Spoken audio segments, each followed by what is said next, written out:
This nice cool breeze is making me feel good out here. Now, I just wanted to show you, it didn't take me very long to pull this up, but this stuff was all attached by staples. You see this?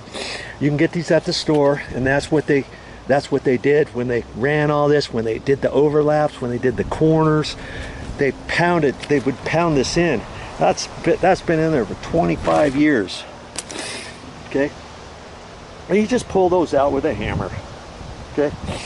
And when I put all this stuff down, all the new stuff, I'll cut it, and if I don't want to get any staples, I could put a couple rocks here and there, and but you want to do it right. You can get the staples like that. I call those little staples, and you just beat those down in there, and then that holds everything, especially where you have to cut around things. You want to put an overlap on the stuff. You don't want to just make a slit and put it around, because then if there's any, the idea for this is weed block. This is called weed block, and they have two different kinds. This is kind of a cloth material. It's kind of hard.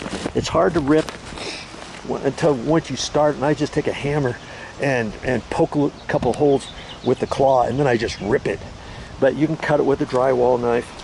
And they have some kind of rubbery stuff too. They had that in the front yard. This is on the side of the front yard, and they ran out of the other stuff and they used this.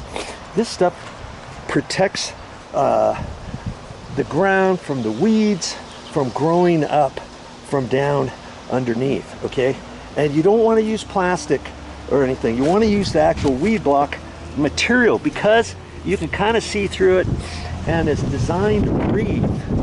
Okay, you want your ground to breathe. Let your water soak down into the ground and all that kind of stuff. Okay, remember that.